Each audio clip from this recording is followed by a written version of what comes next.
नमस्कार दोस्तों, स्वागत है आप सभी का एक बार फिर से सरदाना ट्यूटोरियल पर। और मैं अंकित मालवी, आप लोगों का जीएस गुरु।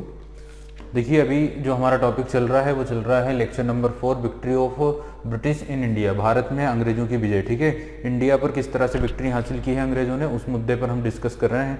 और वन बाई वन सिस्टमेटिकली वे में हम इस टॉपिक को डिस्कस करने की कोशिश कर रहे हैं। देखिए, हम जब विक्ट्री की बात करते हैं तो सबसे पहले हम किस पर विक्ट्री डिस्कस करते हैं, तो सबसे पहले हम विक्ट्री डिस्कस करते हैं पोर्तुगीज़ पर, फिर डचों पर और फिर फ्रांसीसियों पर। ठीक है, फ्रेंच ईस्ट इंडिया कंपनी पर किस तरह से ब्रिटिशर्स ने विक्ट्री हासिल की, किस तरह से विजय हासिल की है, उसको हमने कार्नेटिक वॉर्स में डिस्कस किया। ठीक है, 3 कार्नेटिक वॉर्स हमने पढ़े हैं, 3 कार्नेटिक युद्धों की बात की है जिन्हें हम एंग्लो फ्रेंच वॉर के रूप में भी जानते हैं। ठीक है, वो 3 कार्नेटिक युद्ध कब कब हुए हैं तो मैंने बताया आप लोगों को। फर्स्ट 46 to 48 हुआ है, सेकंड 49 to 54 हुआ है, और थर्ड जो है वो 58 to 63 तक हुआ है ना। ये सब 17 सेंचुरी की बात कर रहे हैं, तो 1746, 48, 1749, 54,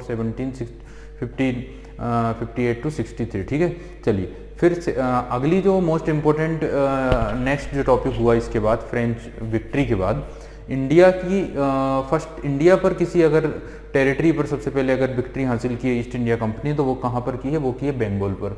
तो फिर हमने डिस्कस की विक्ट्री ऑन बंगाल, और बंगाल पर जो विक्ट्री हासिल की है ईस्ट इंडिया कंपनी ने, उसके लिए उन्होंने जो वॉर्स किए हैं, जो युद्ध किए हैं, वो किए हैं कौन कौन से, तो battle of Plassey and battle of Buxar. तो लास्ट जो हमने टॉपिक डिस्कस किया वो बैटल ऑफ प्लासी और बक्सर किया, जो हुआ है 23 जून 1757, और जो बक्सर का युद्ध हुआ था वो 22 अक्टूबर 1764 यानी 22 अक्टूबर 1764 को हुआ था। ठीक है, तो वहाँ पे जो चीज़ें हैं वो आप लोग डिस्कस कर चुके हैं ऑलरेडी, है ना। अब हम बात करेंगे नेक्स्ट टॉपिक की, जो होगा 5th नंबर पे विक्ट्री ऑफ मैसूर। मैसूर पर अंग्रेजों की जो विजय हुई है उसके ऊपर हम डिस्कस करने जा रहे हैं। ठीक है, तो बंगाल पर जब विक्ट्री हासिल कर ली, उसके बाद इनकी जो ईस्ट इंडिया कंपनी की जो इंपीरियलिज्म की पॉलिसी थी वो और ज़्यादा एक्सटेंड होती है और ज़्यादा बढ़ जाती है, और बड़ा साम्राज्य बनाना चाह रहे हैं। और अब उनका जो फोकस है वो साउथ इंडिया का एक मजबूत जो राज्य धीरे धीरे जो मजबूत होते जा रहा था, जो धीरे धीरे जिसकी पावर काफ़ी एक्सपांड होती जा रही थी, और काफ़ी अगर देखा जाए तो स्ट्रेंथफुल एम्पायर बन रहा था, या राज्य बन रहा था। कौन सा? मैसूर। तो मैसूर जो इतना स्ट्रॉन्ग एम्पायर बन रहा था, किसी भी तरह से उसे कंट्रोल में करना, उसे हराना, उसे अपने साम्राज्य के अंतर्गत लेकर आना और उसकी स्ट्रेंथ को रोकने की कोशिश अब ईस्ट इंडिया कंपनी की थी। क्योंकि मैसूर की कुछ ऐसी पॉलिसी थी, मैसूर के शासकों की कुछ ऐसी नीति थी, जिस कारण से ब्रिटिशर्स और मैसूर के बीच में लगातार क्या होने लगे, कॉन्फ्लिक्ट्स होने लगे, डिस्प्यूट्स क्रिएट होने लगे, और उसका रिजल्ट हमें दिखाई देता है। 4 युद्ध हुए हैं दोनों के बीच में। तो अगर हम बात करते हैं मैसूर और ब्रिटिशर्स की, तो इन दोनों के बीच में 4 युद्ध हुए हैं। ठीक है, और अंग्रेजों को ये बात क्लियर थी कि उनका अगर सबसे बड़ा कोई शत्रु है साउथ में, दक्षिण में, अगर उनका पूरा सबसे बड़ा दुश्मन है, और यहाँ तक कि पूरे इंडिया में ही अगर सबसे बड़ा दुश्मन है, तो मैसूर के शासक थे। और आप लोगों को पता है सबसे पहले नंबर पे आते हैं हैदर अली और दूसरे नंबर पे आते हैं टीपू सुल्तान। ये दोनों को अंग्रेज अपना सबसे बड़ा दुश्मन समझते थे, और ये दोनों भी अपना सबसे बड़ा दुश्मन किसे समझते थे? अंग्रेजों को। ठीक है, तो इन्हें अंग्रेज नहीं पसंद थे और अंग्रेजों को ये दोनों पसंद नहीं थे, इसलिए दोनों के बीच में 4 युद्ध हुए हैं। ये 4th जो वॉर्स हुए हैं इन्हें हम बोलते हैं एंग्लो मैसूर वॉर। ठीक है, और एंग्लो मैसूर वॉर्स जो हुए हैं वो हुए हैं 4। कब कब हुए हैं? पहला हुआ है, देखिए ये जो वॉर्स है ना, आप लोग ये टाइम ध्यान रखें, 1767। ठीक है, 1767। ठीक है, अब यहाँ से स्टार्ट होते हैं और 1799 पर ये खत्म हो जाते हैं। ठीक है, तो 1767 से 1799 के बीच में कितने होंगे? 4 होंगे। अब एक एक वॉर्स के आपको टाइम याद रखने की जरूरत नहीं है, ओवरऑल आप लोग ध्यान रखिए इस बीच में कितने होंगे? 4 होंगे। ठीक है, चारों बता दूंगा मैं, बट वहाँ पे टाइम इतना इंपॉर्टेंस नहीं होता है। तो अगर याद करने में प्रॉब्लम हो तो आप ऐसा भी बोल सकते हैं कि 1767 तो ध्यान रखना होगा। आप इसे याद रखने के लिए ऐसे रख सकते हैं 1772 1800। ठीक है, लगभग है ना। ठीक है, अगर ऐसे में भी प्रॉब्लम हो आप यही याद रखिए। वैसे ये क्या होगा कि 1700 से 1800 अगर होगा तो आपके दिमाग में फिट हो जाएगा ये टाइम, कि 1700 से 1800 यानी कि 3 दशकों तक, समझ गए ना।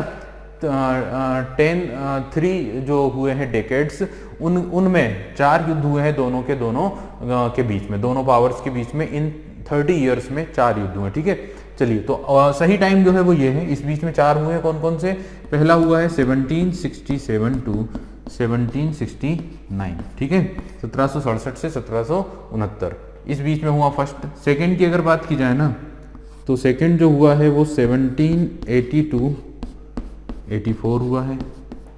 फिर थर्ड जो हुआ है वो 1792 हुआ है, और जो फोर्थ हुआ है वो हुआ है 1799, ठीक है। और रिजल्ट्स क्या रहे हैं युद्ध के, तो इस फर्स्ट बैटल में मैसूर को विजय मिलती है। सेकेंड बैटल अनिर्णायक रहता है, इसमें कोई भी निर्णय नहीं हो पाता है, इसमें कोई भी रिजल्ट नहीं निकल पाता, ठीक है, अनिर्णायक होता है। तो फर्स्ट और सेकेंड में कोई पॉलिटिकल चेंज नहीं आता है, कोई भी राजनीतिक चेंज हमें देखने को नहीं मिलता है। थर्ड वॉर और फोर्थ की अगर बात की जाए तो इन दोनों में ही मैसूर की हार होती है, ठीक है। थर्ड और फोर्थ दोनों में मैसूर की क्या होती है, हार होती है। इस तरह से आप लोग समझ गए होंगे कि जो एंग्लो मैसूर वॉर है, तो मैंने आप लोगों को पहले तो टाइम बता दिया है, टाइम कब से कब तक का है। ओवरऑल टाइम जो है वो मैंने यहाँ पे लिखा हुआ 1767 से आप 99 तक का टाइम ध्यान रखें, और अलग अलग जो वॉर्स हुए हैं उनके टाइम मैंने यहाँ पे लिख दिए, ठीक है। हालांकि सिर्फ इतनी चीजें नहीं है, हमें ओवरऑल कंडीशन को समझना है, ओवरऑल कंसेप्ट को समझना है, ठीक है। चलिए तो बात करते हैं हम एंग्लो मैसूर वॉर की, और क्यों युद्ध हुए हैं, क्या प्रॉब्लम्स थी दोनों स्टेट्स के बीच में, इन सारे पॉइंट्स के ऊपर यहाँ पे डिस्कशन किया जाएगा।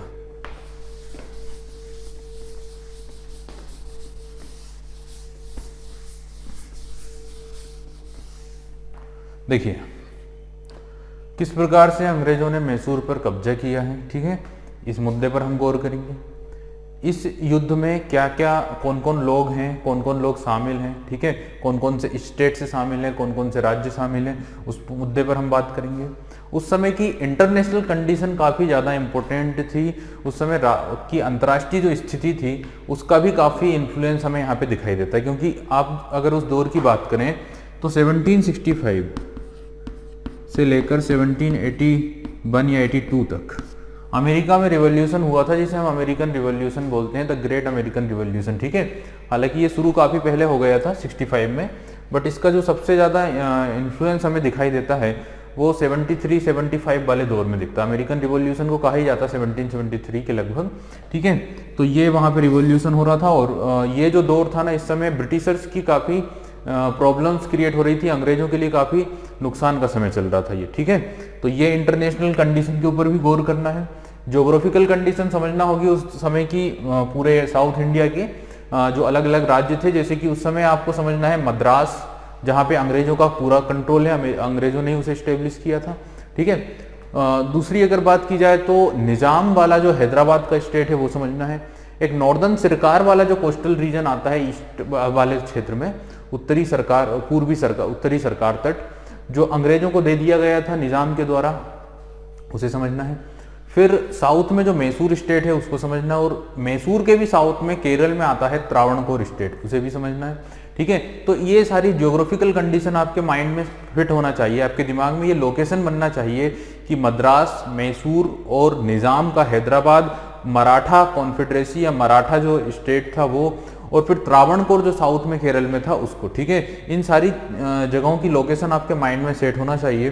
फिर ये एक बैकग्राउंड आपको समझना होगा, एक आधार समझना होगा, इस युद्ध के पीछे के बैकग्राउंड क्या थे, ये पूरी की पूरी जो एक पूरी बेसिक थ्योरी है वो आपको क्लियर करना पड़ेगी। और फिर जो युद्ध के कारण बने हैं वो बने हैं क्या, है ना, तो उसके पीछे बेसिकली जो रीजन है वो पॉलिसीज हैं। किसकी पॉलिसी है, वो है हैदर अली की पॉलिसी, ठीक है।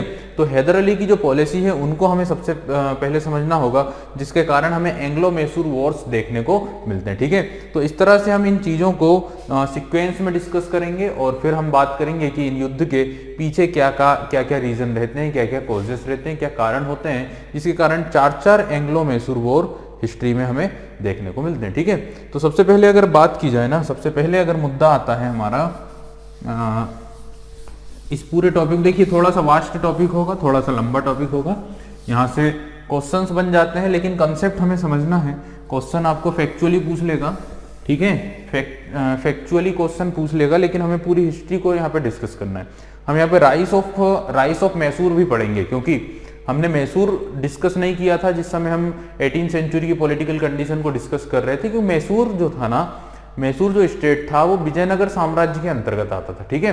तो हमने वहां पे उसे अलग से नहीं डिस्कस किया है अभी तक, तो हम राइस ऑफ मैसूर के ऊपर भी डिस्कस करेंगे, ठीक है। उसके पहले अगर हम बात करें कि इस पूरे मुद्दे में हमें किन किन के बारे में बात करना है, तो इस पूरे मुद्दे में हमें सबसे पहले बात करना है, इस पूरे टॉपिक में हमें सबसे पहले बात करना है किसके बारे में, हैदर अली के बारे में।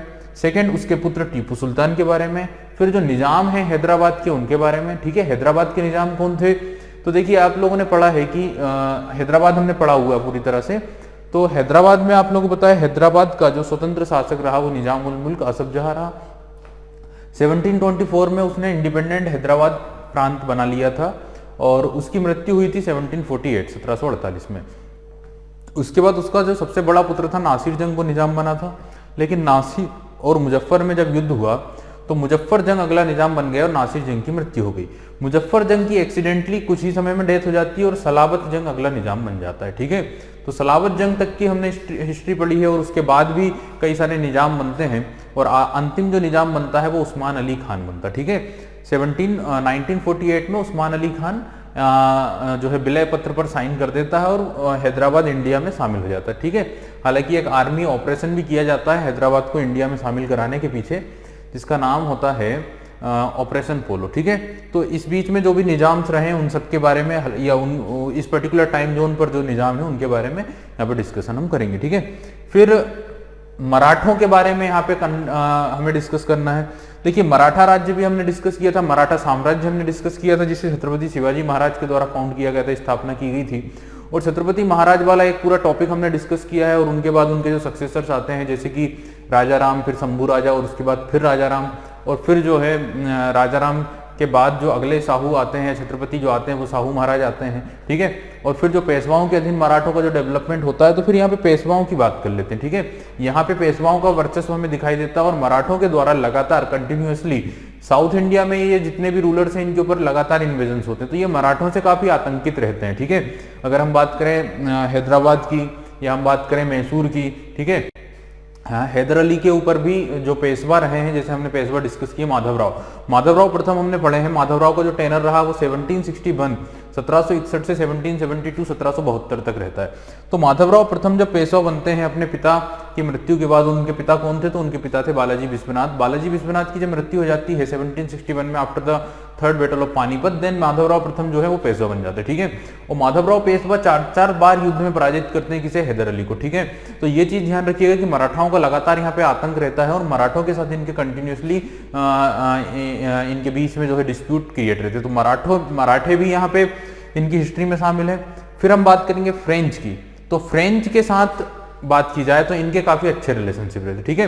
फ्रेंच और मैसूर इनके बीच में अच्छे रिलेशनशिप रहते हैं। ये लोग एक प्रकार के फ्रेंड इनकी है, फ्रेंडशिप इनकी है और फ्रेंच इनकी हेल्प भी करते हैं, ठीक है। और मैसूर भी हेल्प करता है जब इनके कार्नेटिक वॉर्स हुए थे, ठीक है। जब कार्नेटिक युद्ध हुए थे तो मैसूर ने हेल्प की थी, हैदर अली ने हेल्प की थी किसकी, फ्रेंच की, ठीक है। जैसे कि अगर हम बात करें तो first second Carnatic war, third Carnatic war, जिसमें ये लोग डी बुसी की हेल्प करते हैं। डी बुसी के साथ इनका कूटनीतिक रिलेशनशिप रहता है हैदर अली का। डी बुसी आप लोग पता है ना, जो डुप्ले था उसका एक विश्वास पात्र ऑफिसर था डी बुसी, जिसे इन्होंने मुजफ्फर जंग के पास अपॉइंट किया हुआ था। तो इस तरह से डुप्ले, डी बुसी और जो भी ऑफिसर्स थे उनके साथ इनके अच्छे रिलेशनशिप थे। तो फ्रांसीसियों ने काफी हेल्प की। अब आखिरी पॉइंट जो आते हैं वो आते हैं अंग्रेज। अंग्रेजों की अगर बात की जाए तो ये अंग्रेजों के काफी बड़े दुश्मन थे और वो चीज मैंने शुरू में ही डिस्कस किया हुआ है। तो यहाँ पे ना कौन कौन के बारे में बात करना है, हमें बात करना है निजाम के बारे में, हमें बात करना है हैदर अली के बारे में, टीपू सुल्तान के बारे में, हैदराबाद के निजाम के बारे में, मराठों के बारे में, फ्रेंच के बारे में और अंग्रेजों के बारे में, ठीक है। तो देखिए आप लोगों ने ना कई बार सुना होगा मैसूर, एंग्लो मैसूर वॉर, ठीक है, सुने तो कई बार होंगे, है ना। लेकिन इन्हें समझना थोड़ा सा कठिन होता है, इन्हें समझने में हम उतना इंटरेस्ट नहीं ले पाते हैं, टॉपिक ही कुछ ऐसा होता है।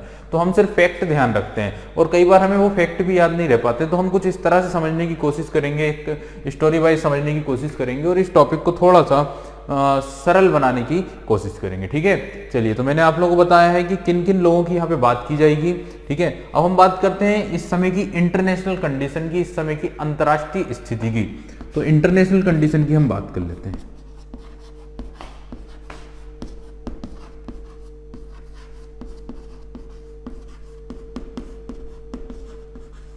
तो आप लोग बस ये समझें कि उस समय चल रही है अमेरिका में रिवॉल्यूशन,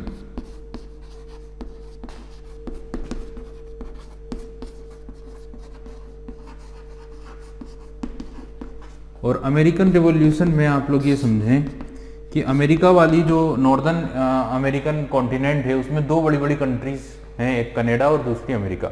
कनाडा की अगर बात की जाए तो वहाँ पे फ्रांसीसियों का ज़्यादा प्रभुत्व था और अमेरिका में ब्रिटिशर्स का ज़्यादा प्रभुत्व था। ठीक है, तो अमेरिका के जो लोकल सिटीजन्स थे, अमेरिका के जो नेटिव पब्लिक थी, उन्होंने ब्रिटिशर्स के खिलाफ रिवोल्ट कर दिया और अंग्रेजों को या ब्रिटेन के लोगों को वहाँ से खदेड़ने का मन बना लिया था। ठीक है, तो वहाँ की पब्लिक ने अंग्रेजों के खिलाफ मन बना लिया था और इस काम में फ्रांसीसियों ने अमेरिका के लोगों की हेल्प की थी। ठीक है, तो फ्रांसीसी तो सपोर्ट कर रहे थे अमेरिकन को, तो यहाँ पे फ्रांस जो है और अमेरिकन जो है वो एक साथ में है। ठीक है, और देखिए इनका जो प्रभुत्व है ना ज्यादातर वो कनाडा पे, तो इनको प्रॉब्लम ही नहीं है। और अमेरिका में किसका है, तो अमेरिका में ब्रिटिशर्स का। तो एक तरफ कौन है, एक तरफ है ब्रिटिशर्स। ठीक है, और ब्रिटेन का जो मेन ऑफिसर वहां पे अपॉइंट था अमेरिका में, उसका नाम था कॉर्नवालिस। तो कॉर्नवालिस वहां पर था। कॉर्नवालिस जब यहां से हार हो जाती है, ब्रिटेन जब यहां पे हार जाता है अमेरिका में, तब कॉर्नवालिस को इंडिया भेजा जाता। ठीक है, हालांकि कॉर्नवालिस काफी योग्य ऑफिसर था, काफी रणनीतिक दृष्टि से देखा जाए, ठीक है, आर्मी के हिसाब से देखा जाए, डिप्लोमेटिकली अगर देखा जाए तो काफी योग्य व्यक्ति के रूप में जाना जाता है कॉर्नवालिस को। और इंडिया में उसने काफी अच्छी तरह से नेतृत्व किया ईस्ट इंडिया कंपनी का और ब्रिटिशर्स को एक अच्छी पोजीशन पर लाकर उसने खड़ा कर दिया। ठीक है, तो कॉर्नवालिस काफी योग्य था। हालांकि अमेरिका में वो फेल हो गया था, अमेरिका में सक्सेस नहीं हो पाया और अमेरिका में इन लोगों की क्या हो गई, विक्ट्री हो गई। अमेरिका को इंडिपेंडेंसशिप मिल गई, अमेरिका स्वतंत्र हो गया था और ब्रिटेन की यहाँ पे क्या हो गई थी, हार हो गई। ठीक है, तो इंटरनेशनल कंडीशन में अगर देखा जाए तो ब्रिटिशर्स का यहाँ पे थोड़ा सा ब्रिटिशर्स दबाव में है ना, चारों तरफ से उनके लिए नुकसान की बात आ रही है, नुकसान हो रहा है। ठीक है, तो ये कंडीशन चल रही है। अब हम जियोग्राफिकल लोकेशन की बात करें, भौगोलिक स्थिति की बात करें, तो ध्यान रखिएगा। चलिए मैं यहाँ पे एक हल्का सा मैप बनाने की कोशिश करता हूँ साउथ इंडिया का। ठीक है,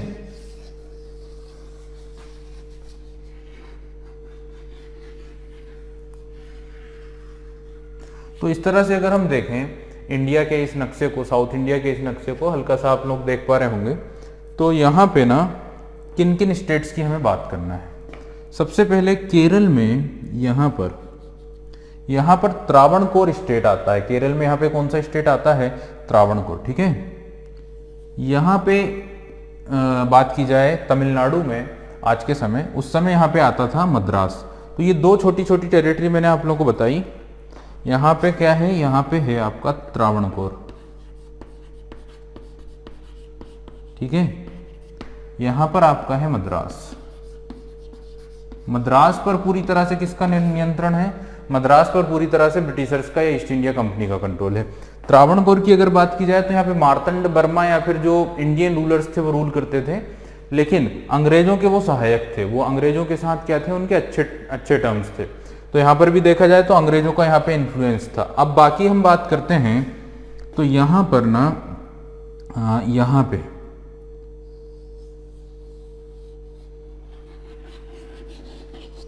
इस पूरे रीजन में देखा जाए तो ये मैसूर स्टेट था। ठीक है, ये क्या आ गया आपका, मैसूर आ गया। फिर यहाँ पे अगर बात की जाएगी तो ये आपका हैदराबाद हो गया, ये हो गया हैदराबाद। ठीक है, ये वाला जो रीजन है, ये वाला जो क्षेत्र है, ये होता है मराठा, ये मराठों का क्षेत्र जाता है पूरा। ठीक है, और ये वाली जो पट्टी आप लोग देखेंगे, ये वाली जो पट्टी आप लोग देखेंगे, इसे हम बोलते हैं नॉर्दर्न सरकार। ठीक है, नॉर्दर्न सरकार कोस्ट, ये है नॉर्दर्न सरकार। ठीक है, तो ये टेरिटरीज थी जो आपको समझना है इस समय पर। यहाँ पे मराठा टेरिटरी है, यहाँ पे हैदराबाद जो निजाम है उनका शासन है, ये भी अंग्रेजों के साथ इनकी गठजोड़ है। मैसूर यहाँ पे इंडिपेंडेंट है, स्वतंत्र है और धीरे धीरे अपनी स्ट्रेंथ को बढ़ाते जा रहा है, एक मजबूत स्टेट के रूप में उभर कर आ रहा है कौन, मैसूर। और यहाँ पे मद्रास है जो अंग्रेजों के नियंत्रण में। ठीक है, और यहाँ पे कौन है, त्रावणकोर। त्रावणकोर ब्रिटिशर्स का एक सहायक राज्य था और ब्रिटिशर्स के साथ ही उसकी गठजोड़ भी थी। ठीक है, तो कोई प्रॉब्लम नहीं थी त्रावणकोर को ब्रिटिशर्स से। ये चीज आप लोग क्लियर हो गई। अब हम यहाँ पे डिस्कस करेंगे राइज ऑफ मैसूर। मैसूर का राइज कैसे हुआ, मैसूर का उदय कैसे हुआ, ठीक है। तो थोड़ा सा हम मैसूर के हिस्ट्री में जाने की कोशिश करेंगे, मैसूर के इतिहास में जाने की कोशिश करेंगे, ठीक है। चलिए तो हल्का सा डिस्कस कर लेते हैं मैसूर के उदय के बारे में, मैसूर के राइज के बारे में, ठीक है।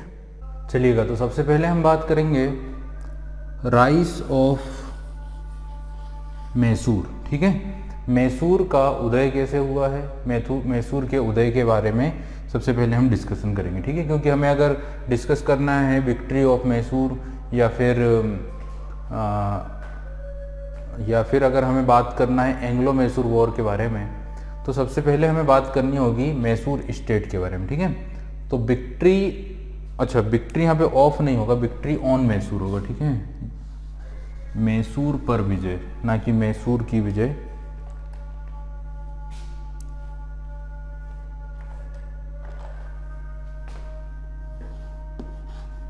ठीक है, मैसूर पर विजय, और किसकी विजय, ब्रिटिश ईस्ट इंडिया कंपनी की विजय, ठीक है।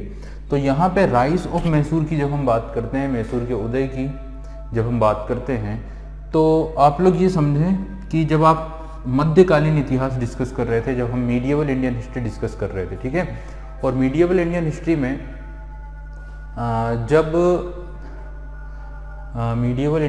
में जब हम दिल्ली सल्तनत पढ़ रहे होते हैं, और दिल्ली सल्तनत में जब रूल चल रहा होता है तुगलक डायनेस्टी या तुगलक वंश का, और तुगलक वंश के आप लोगों को पता है कि जो फाउंडर थे वो थे Ghiyasuddin Tughlaq, and the second ruler of Tughlaq dynasty was Mohammad bin Tughlaq, ठीक है। मोहम्मद बिन तुगलक जो है, जिसे सनकी शासक या पागल शासक के रूप में जाना जाता है तुगलक वंश का, तो एक इंसेन रूलर के रूप में जाने जाते हैं मोहम्मद बिन तुगलक, ठीक है। अब मोहम्मद बिन तुगलक के टाइम पर क्या होता है कि दो भाई होते हैं जिनके नाम थे हरिहर और बुक्का। ये पूरी हिस्ट्री मैंने डिस्कस की हुई है, ठीक है। मोहम्मद बिन तुगलक का पूरा शासनकाल डिस्कस किया हुआ है, उनके जो फेलियर्स हैं, जो उनके योजना थी जो बुरी तरह फेल हुई, उसके बारे में हमने गौर किया है। उनके समय जो फॉरेनर्स इंडिया आए थे, जैसे कि मोरक्को का जो यात्री आया था यहाँ पे इब्न बतूता, उसके बारे में बात की है, ठीक है। तो उनके बारे में ओवरऑल हम डिस्कस कर चुके हैं। तो बट उन्हीं के शासनकाल की एक घटना थी कि दो भाई थे साउथ इंडिया के, और उनके बारे में कहा जाता था कि वो बारंगल जो हैदराबाद वाला जो क्षेत्र है, गोलकुंडा की कैपिटल हुआ करती थी बारंगल, वहाँ पे जो रूलर्स रूल कर रहे थे, ठीक है, उनके कमांडर हुआ करते थे दो भाई जिनके नाम थे हरिहर और बुक्का, ठीक है। और जब साउथ में इन लोगों ने इन्वेजन किया, तो इन दोनों को क्या किया गया, इन दोनों को अरेस्ट करके दिल्ली ले जाया गया, ठीक है। और दिल्ली सल्तनत में इन्हें अरेस्ट करके रखा जा रहा था। और वहीं पर ये जो दोनों भाई थे हरिहर और बुक्का, इन्हें एक मौका मिलता है, इन्हें जैसे ही चांस मिलता है आज़ाद होने का, ठीक है, जैसे ही देखिए साउथ में बार बार रिवोल्ट हो रहे होते हैं, आप लोगों को पता है मोहम्मद बिन तुगलक के समय साउथ में बार बार विद्रोह होते हैं। तो उन विद्रोहों को दबाने के बहाने से, उन विद्रोहों को कंट्रोल करने के बहाने से मोहम्मद बिन तुगलक से ये फ्री होते हैं, और कहाँ आते हैं, साउथ आते हैं। और साउथ में आने के बाद फिर ये मोहम्मद बिन तुगलक को क्या बोल देते हैं, टाटा बोल देते, ठीक है, कि अब आपने हमें फ्री कर दिया, अब हम कोई वापस नहीं आने वाले, ना हम आपके लिए कुछ करने वाले हैं, ठीक है। और ये बदले में क्या करते हैं कि वहाँ से आज़ाद होने के बाद दिल्ली सल्तनत के लिए कुछ नहीं करते, बल्कि अपना एक इंडिपेंडेंट एम्पायर फॉर्म कर लेते हैं, ठीक है। तो ये दोनों भाई क्या करते हैं, साउथ इंडिया में आने के बाद अपना एक साम्राज्य स्थापित करते हैं, जिसे हम बोलते हैं विजयनगर साम्राज्य, ठीक है। और विजयनगर साम्राज्य की स्थापना इन दोनों भाइयों के द्वारा की जाती है साउथ इंडिया में 1336 में कौन सा एम्पायर क्रिएट होता है साउथ में, जिसे हम बोलते हैं विजयनगर एम्पायर।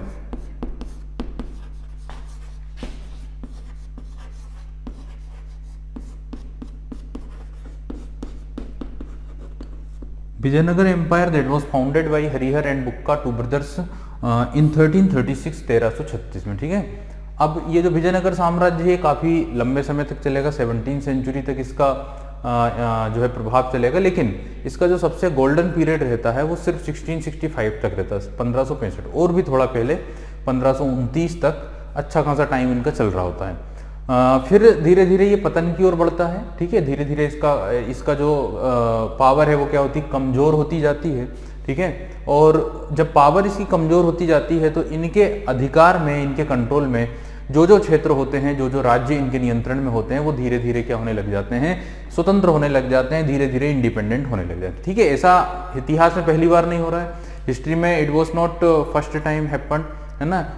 आप लोग जब भी इतिहास पढ़ते हैं तो हमेशा ये कंडीशन आप लोग देखते हैं कि क्या होता है, एक सेंट्रल में, एक केंद्र में एक राज्य बनता है, वो धीरे धीरे मजबूत होता जाता है और इतना मजबूत होता है कि आसपास की पूरी टेरिटरी उसके अधीन आ जाती है, उसके सबऑर्डिनेशन में आ जाती है। लेकिन धीरे धीरे फिर वो वीक होना शुरू करता है और जब वो वीक होता है तो उसके कंट्रोल में जितनी भी स्टेट्स थे वो धीरे धीरे इंडिपेंडेंट, स्वतंत्र होने लग जाते हैं। यही हुआ है विजयनगर के साथ भी। तो विजयनगर साम्राज्य का डेवलपमेंट हुआ, ये एक्सट्रीम पावरफुल एम्पायर बना साउथ इंडिया में।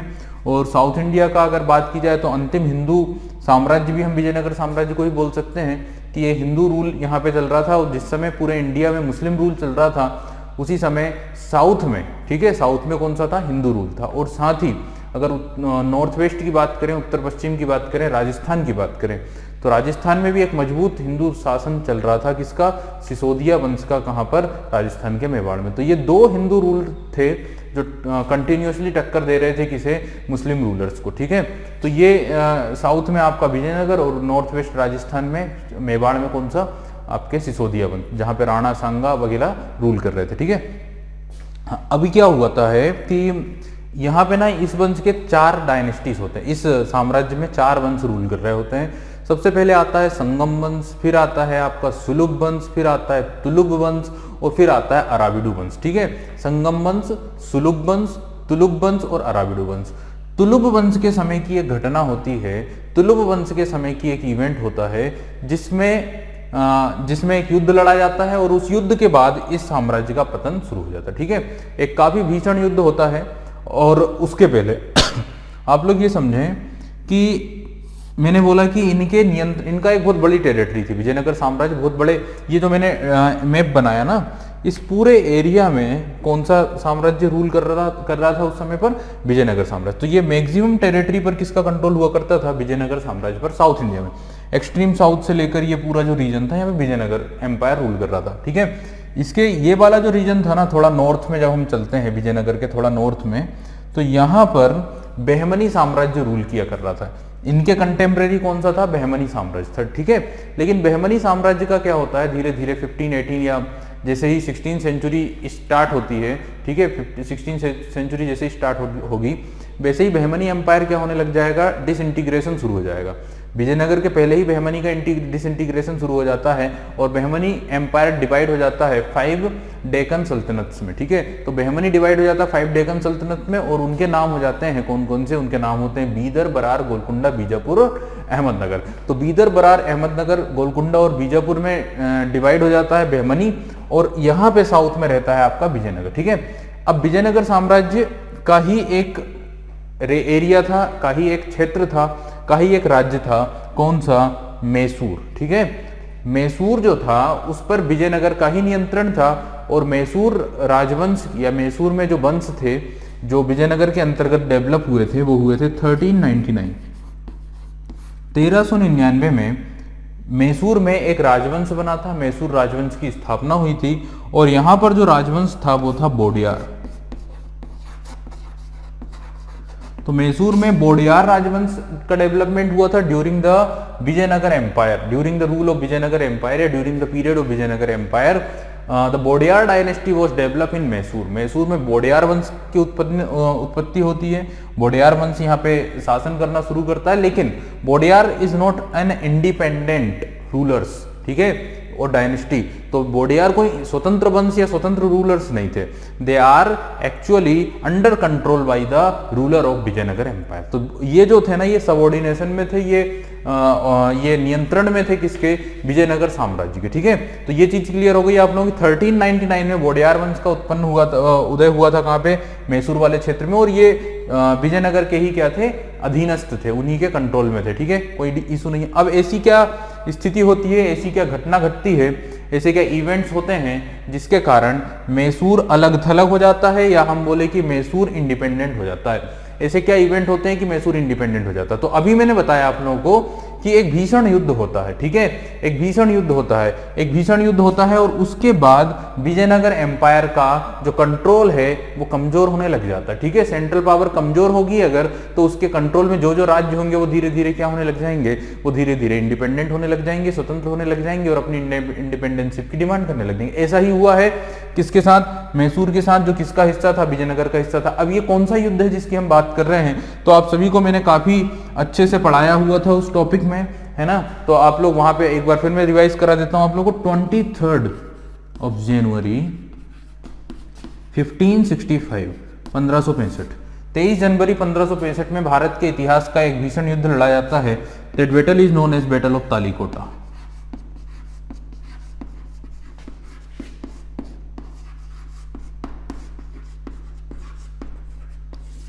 It also known as battle of Rakshasi Tangadi, battle of बन्नी हट्टी। इस युद्ध को राक्षसी तांगड़ी का युद्ध, बन्नी हट्टी का युद्ध और तालीकोटा का युद्ध भी कहा जाता है।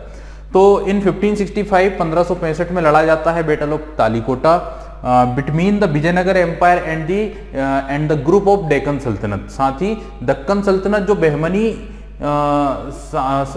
सल्तनत से डिवीजन जो हुआ है डेक्कन सल्तनत का, है ना, यहाँ पे पूरा डेक्कन सल्तनत का रूल चलता था। इन में 5 सल्तनत थी, उनके बीच में और साथ ही विजयनगर के बीच में ये युद्ध लड़ा जाता। तो एक तरफ है डेक्कन सल्तनत और एक तरफ है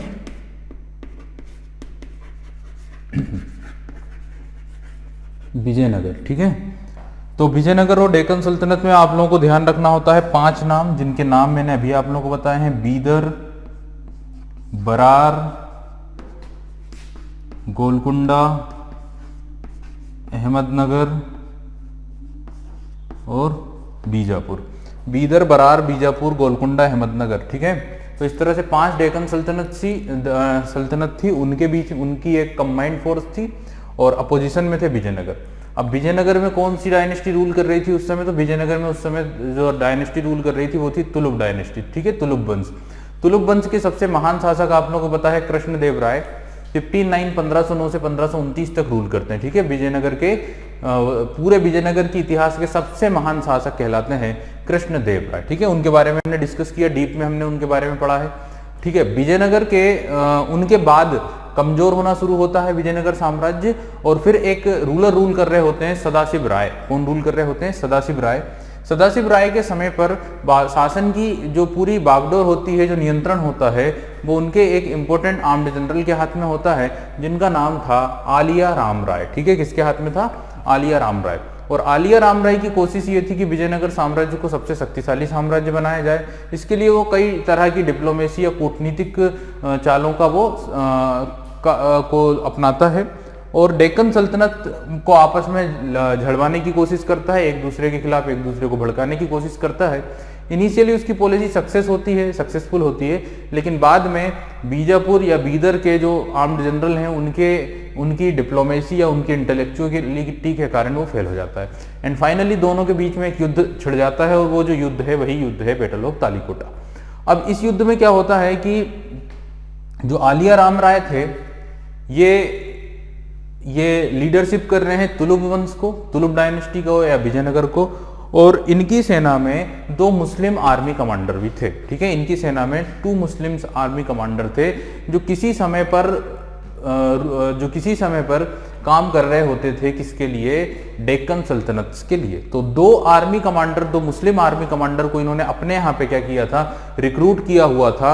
और जब युद्ध एकदम एक्सट्रीम लेवल पर होता है, जब अपने चरम स्तर पर होता है, जिसमें युद्ध में अच्छी कंडीशन में थे, ठीक है, विजयनगर हार नहीं रहा था, विजयनगर जीत रहा था, लेकिन उस पर्टिकुलर टाइम पर क्या होता है कि ये जो दोनों आर्मी कमांडर थे, जिन्हें इतिहास में गिलानी बंधुओं के नाम से जाना जाता है, दे चेंज देयर साइड्स। ये अपना रुख बदल देते हैं, अपनी साइड बदल देते हैं और अपने ही जिनके साथ ये लड़ रहे थे उन्हीं को मारना शुरू कर देते हैं। और इसी से काफी शॉक्ड हो जाते हैं आलिया राम राय, और जब वो देखते हैं कि उन्हीं के 2 कमांडर उनके अपोजिशन में चले गए और इसी दौरान उनकी क्या हो जाती है? हत्या कर दी जाती है, ठीक है। जैसे ही आलिया राम राय की हत्या होती है वैसे ही इनकी फोर्स में खलबली मच जाती है और विजयनगर साम्राज्य की सेनाएं हार जाती, ठीक है।